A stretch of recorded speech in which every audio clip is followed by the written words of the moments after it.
Hello and welcome to Look What I Found, Mythos Busters production.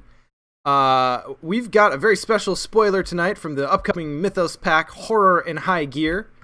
I'm Sean. Joining me tonight are my fellow Busters, minus Scott. Actually, Scott's in chat, so he's technically here. Hey, Scott. We've got Nick. Hello. And Ian. Hello. And a very special guest for y'all tonight, since the spoiler tonight is a little bit of a, it's actually closer to a spoiler. I know we always call it spoiler. Technically, what we normally do is card previews, but we actually have an encounter card from Horror in High Gear tonight. And we figured, we talk about an encounter card without knowing the scenario. It's going to be like, yeah, this is cool. Can't wait to cancel and or kill it. So we figured, why not see if one MJ Newman will come on and talk about the design of the card a little bit. So welcome back for the, oh boy, you must be reaching like the 10th appearance on the show at this point. I mean, that sounds about right, yeah. Maybe close to 10 at least. Pretty close. Well, thank you for coming on. Always a pleasure. I'm always happy to be on. Well, without further ado, perhaps let's talk about pursuing motor cars. Perusing. He's just driving slowly across all the shops, looking in the windows. Perusing casually observant motor car. All right, I'll read it off. Here we go. So, pursuing motor car is an enemy. It's got 4 health, 4 fight, and 2 evade. It's a vehicle, a humanoid somehow, and a cultist. It spawns at the rearmost location. It's got the hunter keyword. And forced. When pursuing motor car attacks you, if you're not in a vehicle, it deals +2 damage for this attack. And then forced. When pursuing motor car attacks an investigator in a vehicle, it attacks each other investigator in that vehicle as well. And it has 2 damage. Boy, those hit and runs sure do hurt. But they're not running. I think they're coming back for you. Yeah. Don't get caught outside a vehicle around the block, chased by another vehicle. Action movie 101. MJ, you just gave an enemy the ability to hit us with a car. No, I gave you an enemy that is a car, and they can hit you when you're not in a car. So is this like that Stephen King movie? Oh yeah, where the cars come alive? No, I don't know know what it's called, but I know. I expected. Yeah, is that Maximum Overdrive or is that something else? I think I'm literally dragging the stream down right now. Let's talk back about this card. Nick with the e-brake. Obscure movie. Pulling it under the car as it comes out. I think I saw Richard Daniel in the chat point it out, but when inevitably we get Barkham Horror 2, the Meowthening, perusing motor cat needs to be in it. Pursuing motor cat? Yeah. There we go. Yeah, I did it again, didn't I? That wasn't even a joke. I just made the same mistake. Yeah, so this entire scenario, like, we really wanted to capture this feeling of like a car chase. So obviously, like, a lot of the enemies that pop up are going to be either other vehicles or people riding vehicles or whatever. And because of that, like, we wanted to make sure that they felt they're always like behind you, right? You're getting chased. It's a car chase the whole time. So we wanted to feel really like punchy when they catch up to you, so that you're sort of encouraged to just keep moving forward and not just stick around and fight them. So they're all pretty tough, and I think this is one of the tougher ones where, in addition to having like pretty high fight and pretty high health, it hits pretty hard. Like, if you have 2 people in a car, it's going to hit for 4 total damage. If you're not in a car, it's going to hit you for 4 damage. That's awful. Don't leave your car ever. It is pretty robust. Yeah. One might say it hits like a truck. I will say though, technically, I'm still just lying in the middle of the street and I'm just grabbing at you guys. You're that zombie, the one no one saw coming. No road trip hot seat. It does make sense that it is a very robust enemy, though, because if Street Fighter taught me anything, it's that punching a car to death is really hard. Oh my god! Yeah. No one's gonna get that joke. Anyway, yeah. Yeah, actually, this scenario is great because it creates, and a lot of people are already mentioning in the chat like all of the fun moments. We had so many fun things happen in playtesting in this scenario, like Sister Mary dropping a hand grenade into a car and then driving off, and like punching like Nathaniel Cho leaps on the car and punches the engine or something. It's just like, it's so absurd, but it's so much fun and it's so pulpy and I love it. Yeah, there's so many. I want to garrote wire the pursuing. Yeah, garrote wire them in the car. You hop on their car and you garrote wire them, and then you hop up. So we have an image that we share around the office. We often give it to licensors and like other people when they're like getting into the art, like what's the Arkham IP about? And it's a scale, right? It's like a sliding scale of warmth to cold, right? Mm-hmm. Where on one end of the spectrum is like the pure, hopeless, like despair of Lovecraft's writings, and on the other end of the spectrum is a nun riding a motorcycle with a shotgun, like shooting Cthulhu in the face. And like Arkham Horror is between those two, and like a little bit closer to the warm, right? And this scenario is a little past that, like maybe like all the way end on the warm end of the spectrum, which is really fun. But then we also have other scenarios that are all the way on the other end of the spectrum. So yeah. Yeah, I mean, I feel like living all over that continuum is just a fun place to explore. Yeah. We generally want to be sort of in that average, in that middle range, but then sometimes we can kind of go one way or the other. And I think this campaign, more than any, really plays jump rope with that line. Just goes back and forth between crazy pulp and straight up cold horror, you know? I think we've been calling for a car chase vehicle scenario on the Mythos Busters for a long time, so I'm so excited for this pack to come out. Ever since the narrow escape card art, like ever since that was on a play map before we ever saw the card, I was like, okay, can't wait till that comes up. Yeah, we've had a lot of requests for cars and motorcycles and stuff, and like obviously like when Tommy came out, everyone was like, where's his motorcycle and stuff like that. And it's always been tough because, like, obviously we have a lot of moments in the card game because it's a card game and it's abstracted. There's a lot of moments that come up that are really funny and silly. But we also kind of want to make sure that it's at least somewhat grounded in reality as much as possible. So we never made like a vehicle asset that you can just put in any scenario, because driving through the Miskatonic Museum in your car it just breaks. It gets to a point where it breaks down, right? Totally. So for a long time we wanted to do vehicles and we just never really found a spot for it until it was just like, well, it needs to be an entire scenario. And then when we got to this cycle, we realized, well, we could have boats and we could have cars, and it was just a good time to introduce that sort of mechanic. So yeah. So my penguins are lulls in chat says, holy shit, you can handcuff the car. And my penguins are lulls, that's called the club. Those of us who grew up in the late 80s and early 90s know that that's just the club. It was it was really tough to decide whether it should have the humanoid trait or not. You can interrogate it. You can, what else can you do? You can persuade it. You can eavesdrop it. You can eavesdrop on you're just driving alongside, like over the roar of the engine, and you're like, You can interrogate it. You can interrogate it. Yeah, like you just drive up alongside them, and you're like, where are you headed? That's great. It's pretty great. No, I always have to wonder when you're in the mode of developing a scenario, probably I would imagine in the early stages. Like, at what point does like the enemy design come into it? Is it? I have to imagine like as soon as you hit the premise of a car chase, you're gonna have to have an enemy like this. Right. Yeah. But for your average scenario, do like the enemy ideas pop up right away, or is it just do you kind of figure them out after the locations? Like what do you kind of find that process to be like? I think it kind of depends. I was actually, it's funny you bring this up because on my website, on my blog, my next like behind the curtains, whatever topic is going to be about scenario design. And I just haven't finished writing yet because it's long.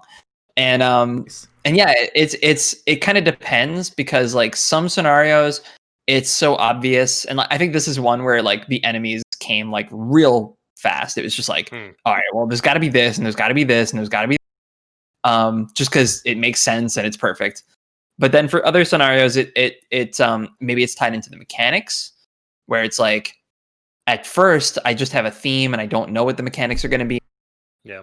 Throughout the course of development, I'm like, oh, it would be really cool if we had enemies that popped up and they did this. You know what I mean? So yeah, it's a mixed bag. We have to do it pretty early. We have to finish it pretty early, no matter what. But whether it's like immediate or a few weeks later or a month later, that definitely just depends on the scenario in particular. Yeah. Do you enjoy the enemy design more than the other type of encounter design?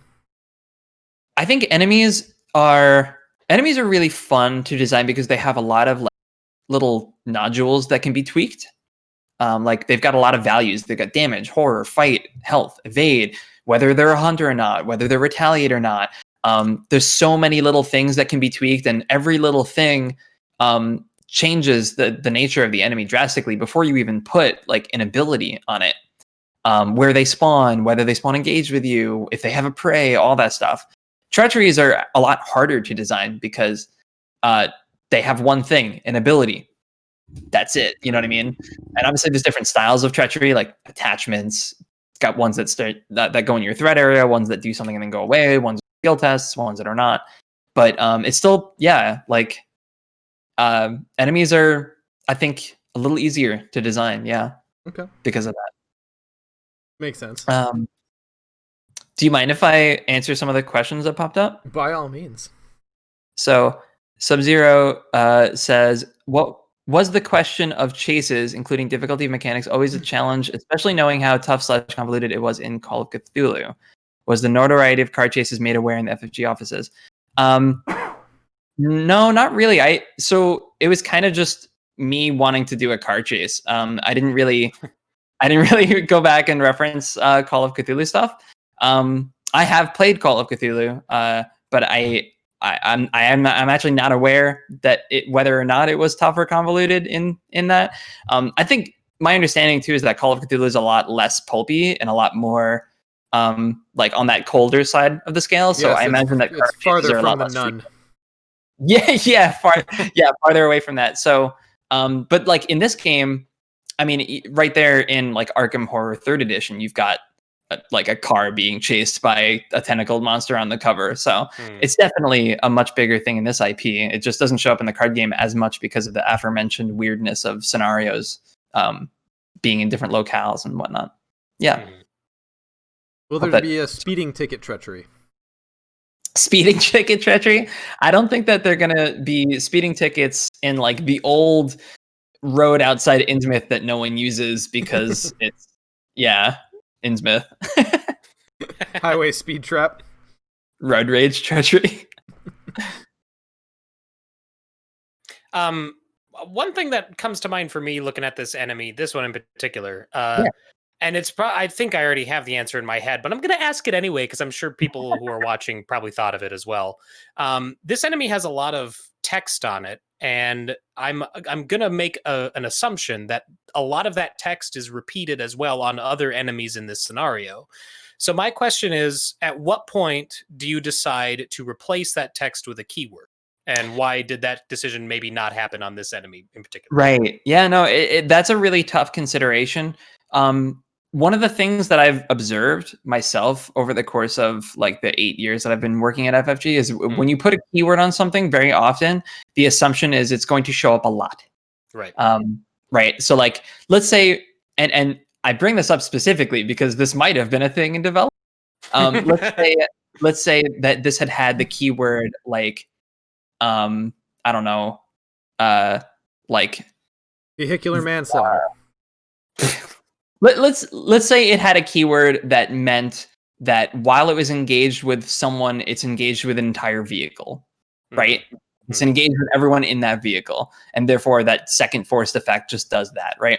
Right. Let's say that had been a keyword. The expectation then would be that like that shows up on a bunch of stuff, not just in the scenario, but like in the cycle. Because especially because marketing is going to latch onto that and oh, there's a new keyword in this pack. We're going to really preview that keyword, and we're going to like get people excited for that keyword and stuff like that. And when in the long run, when we look back and we're like, it's really only on like 2 cards, you know, like 2 enemies or 3 enemies or something. It's like, it's just not worth it. It's not worth the rules overhead.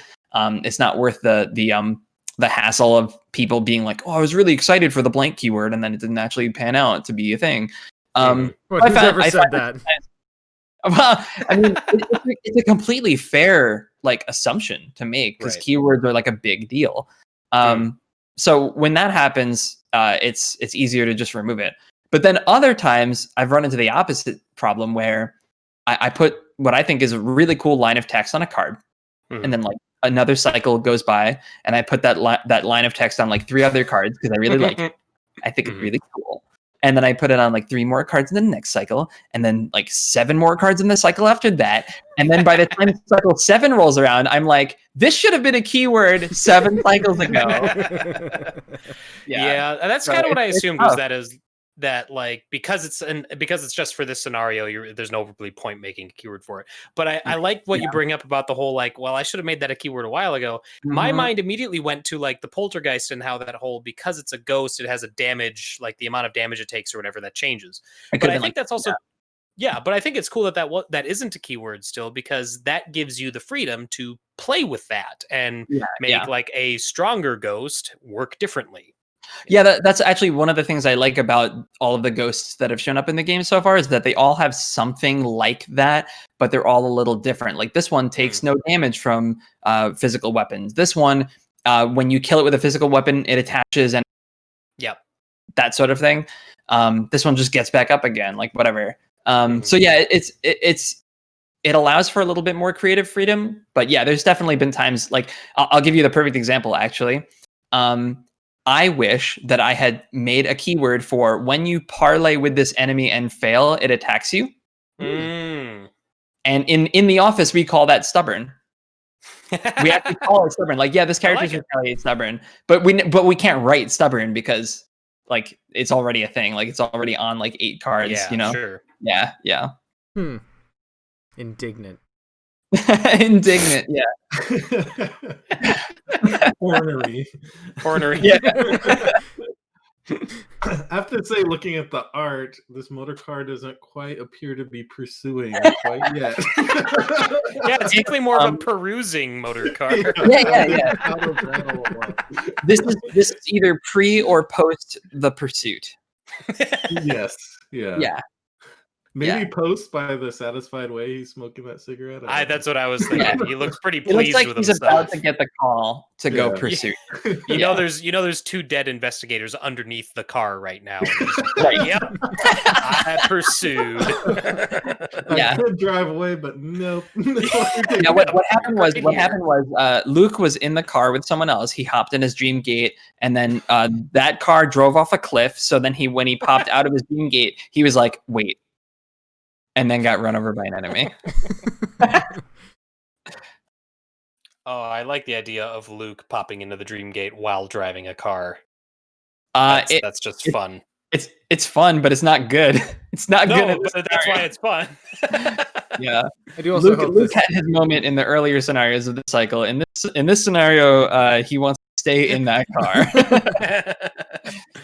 I do hope that at if some you're point out of the vehicle and it's about to hit you, and then you pop into the gate. Yeah. I mean, maybe, but you got to pop out somewhere. True. And these cars have Hunter, so they can turn around. just tell me that there's an Eldritch Prius that hops into play, immediately engage with you because you didn't hear it coming. Oh my god. No hybrids? Anyone? No, just gonna. No, but I do think it'd be really funny to play Schizo Drool in the scenario. Ooh, Schizo Drool! I have a special love for skids. Heck yeah.